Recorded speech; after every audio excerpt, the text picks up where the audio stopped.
झारखंड के इस जिले में मिला कोयला का विशाल भंडार। झारखंड में कोल के प्रोडक्शन के लिए प्रसिद्ध झारखंड को नया कोयला भंडार का वरदान मिला है।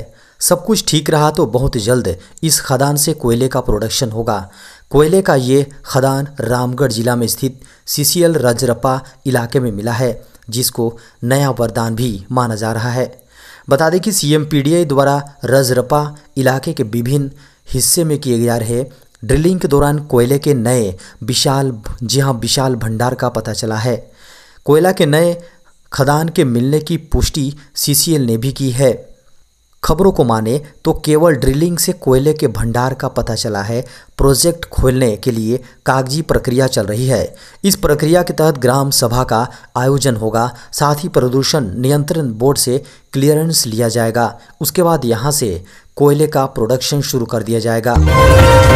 माओवादियों के खिलाफ चलेगा विशाल अभियान। छत्तीसगढ़ झारखंड सीमा होगा सील।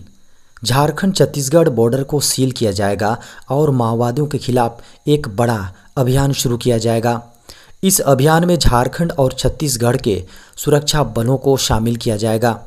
बता दें कि बुधवार को छत्तीसगढ़ के बलरामपुर में झारखंड और छत्तीसगढ़ के टॉप पुलिस अधिकारियों की मीटिंग हुई। मीटिंग में प्रतिबंधित नक्सली संगठन भाकपा माओवादियों के खिलाफ एक बड़ा अभियान शुरू करने की योजना बनाई गई है।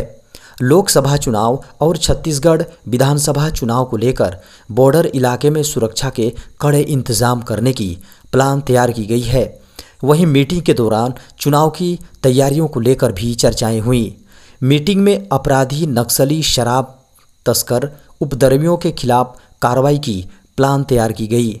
बता दें कि झारखंड और छत्तीसगढ़ का सीमावर्ती इलाका अति नक्सल प्रभावित हैं।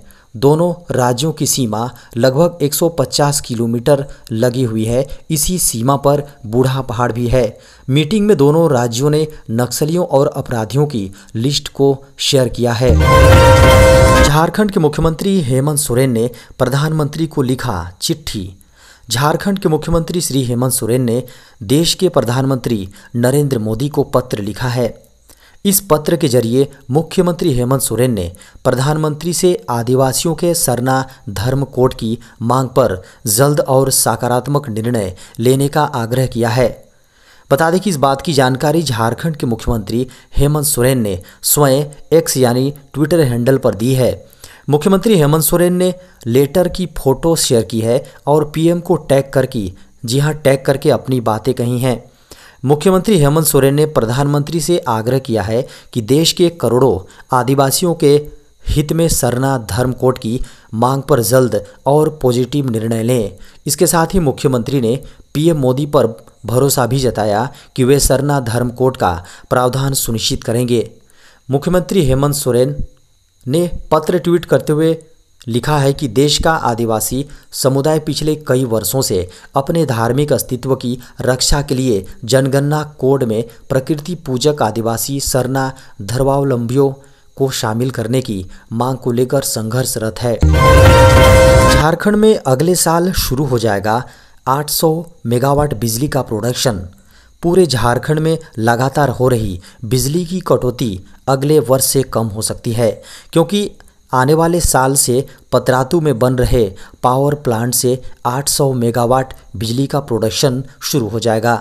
पिछले सप्ताह भारत सरकार के ऊर्जा मंत्री ने पतरातू का दौरा किया था और टाइम फ्रेम के अंदर यहां से प्रोडक्शन शुरू करने को कहा है। अभी ट्रांसमिशन लाइन को पूरी तरह से तैयार किया जा रहा है ताकि अगले वर्ष प्रोडक्शन शुरू करने के बाद परेशानी ना हो। बता दें कि Patratu thermal power plant JVVNL और एनटीपीसी की ज्वाइंट वेंचर कंपनी के रूप में पीवीयूएनएल बना। 2015 में जेवीएनएल और एनटीपीसी के बीच एग्रीमेंट हुआ है, लेकिन तब तक पतरातू थर्मल पावर प्लांट में यूनिट 9 और 10 बन गई थी। इसमें केंद्र और राज्य सरकार के 400 करोड़ रुपए खर्च हुए हैं।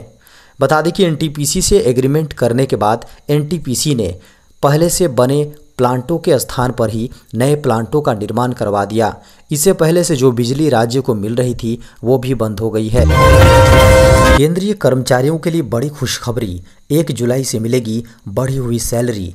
महंगाई भत्ते और महंगाई राहत में लंबे समय से वृद्धि का इंतजार कर रहे 1 करोड़ से अधिक केंद्रीय कर्मचारी और पेंशनर्स के लिए बहुत ज़रूरी खबर है। इन लोगों का डीए और डीआर में वृद्धि का इंतजार लंबा हो सकता है।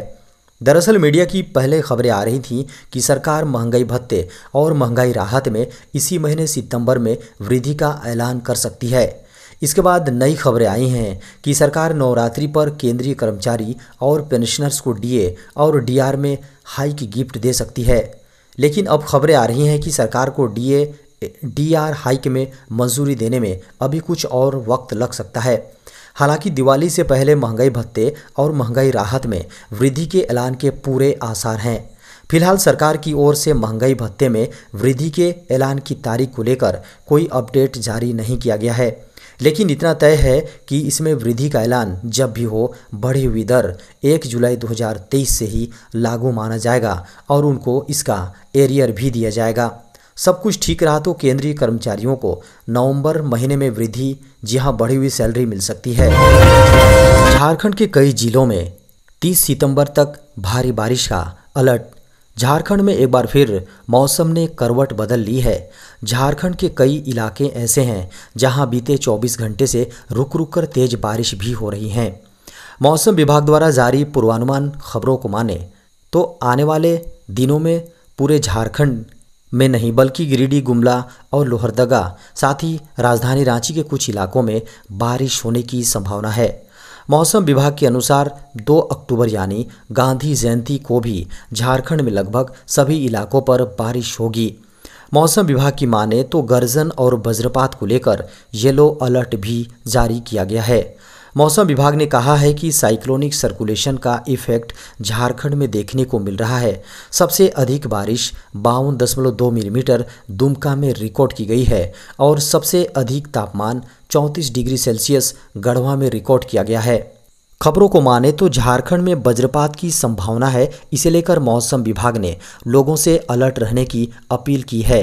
30 सितंबर तक झारखंड में वज्रपात की संभावना अधिक है। झारखंड के दक्षिण और मध्य भाग में अधिक बारिश हो सकती है। झारखंड में विधायक को पालकी में घुमाया।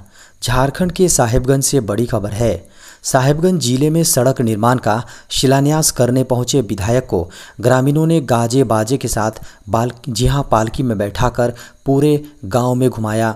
फिर गांव वालों ने मिलकर विधायक लोबिन हेम्ब्रम का सम्मान किया। बताया जा रहा है कि आज़ादी के बाद से ही गांव के लोग बिना सड़क के गुजारा कर रहे थे। मंगलवार को तालझारी प्रखंड के अंतर्गत प्रधान टोला गांव में बोरियो के विधायक लोबिन हेम्ब्रम एक सड़क का शिलान्यास करने पहुंचे थे। वहां उन्होंने 1 करोड़ 20 लाख रुपए की लागत से बनने वाली मुख्यमंत्री ग्राम सड़क योजना के तहत पीसीसी सड़क का शिलान्यास कर ग्रामीणों के बरसों पुरानी मांगों को पूरा किया। सड़क की लंबाई 1.40 किलोमीटर है।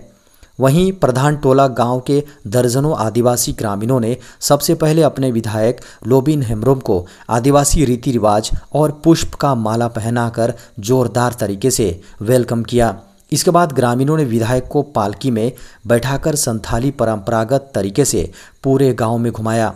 उन्होंने विधायक को आभार जताते हुए कहा कि आज विधायक हम लोग के साथ हैं, उसी तरह ग्रामीण भी विधायक के साथ हमेशा खड़े रहेंगे।